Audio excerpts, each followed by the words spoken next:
Assalamualaikum warahmatullahi wabarakatuh. Perkenalkan, nama saya Rizkita Alhurnia dari jurusan Ilmu Administrasi Negara, mata kuliah ADKK 3C. Di sini saya akan membahas tentang permasalahan dalam jurnal. Masalah adalah suatu kendala atau persoalan yang harus dipecahkan. Dengan kata lain, masalah merupakan kesenjangan antara kenyataan dengan suatu yang diharapkan dengan baik. Jadi, dapat disimpulkan bahwa masalah penelitian adalah sesuatu hal atau kejadian yang dijadikan sebuah penelitian dengan mempertimbangkan beberapa hal dalam menentukan suatu masalah dalam penelitian, sehingga memperoleh jawaban yang diinginkan.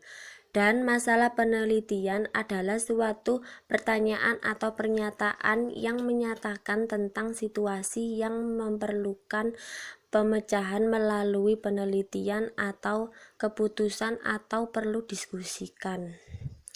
Cara mencari masalah dalam penelitian adalah masalah penelitian bisa juga diambil dari sumber lain, yaitu 1.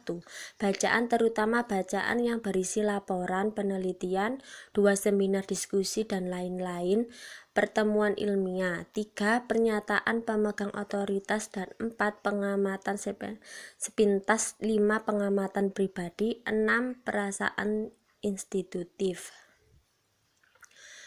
Rumusan masalah memiliki fungsi antara lain sebagai berikut. 1. Sebagai titik sentral atau sebuah pedoman pada sebuah penelitian. 2. Rumusan masalah dapat memberikan sebuah solusi. 3. Masalah dapat membuka pikiran kita terhadap suatu masalah sebagai pendorong dalam kegiatan penelitian. Bentuk-bentuk permasalahan penelitian. 1. Rumusan masalah deskriptif. Contoh, bagaimana sikap masyarakat menanggapi kehadiran perguruan tinggi A. 2. Perumusan masalah komparatif. Contohnya, adakah perdebatan kecerdasan dan keahlian antara siswa daerah dengan siswa yang ada di kota. 3. Rumusan masalah asosiatif. Contoh, seberapa besar pengaruh kepemimpinan presiden terhadap kedisiplinan masyarakat. Dan ini adalah jurnal yang saya pilih.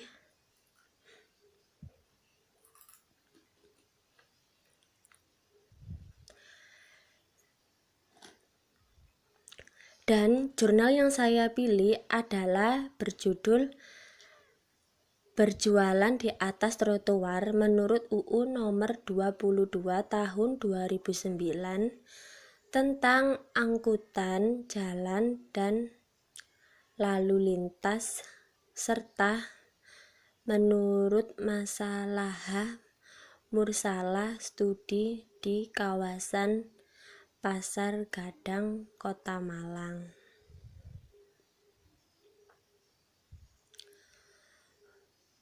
Rumusan dalam jurnal ini adalah dengan demikian penulis dapat menentukan rumusan masalah yang sesuai dengan latar belakang di atas sebagai berikut. 1. Mengapa terjadi praktek penjualan di atas trotoar. 2. Bagaimana berjualan di atas trotoar menurut UU nomor 22 tahun 2009 tentang lalu lintas dan angkutan jalan. 3. Bagaimana berjualan di atas trotoar menurut masalah musalah. Dari rumusan masalah tersebut dapat disimpulkan bahwa 1.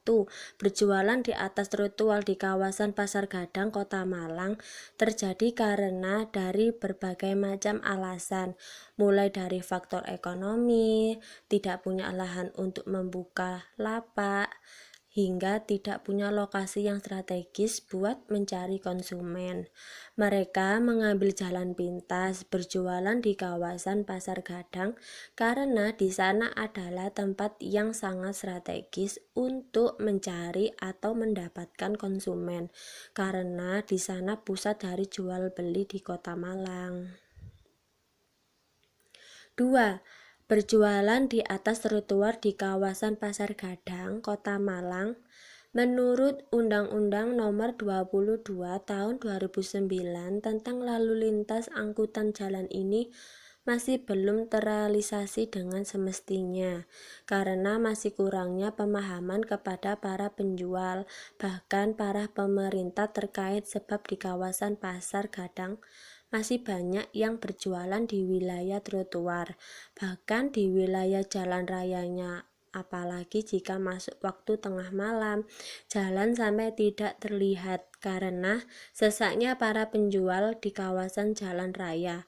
Sedangkan di Undang-Undang Nomor 22 Tahun 2009 tentang lalu lintas angkutan jalan sudah jelas menggunakan trotoar selain berjalan kaki itu dilarang keras hingga tertera saksinya.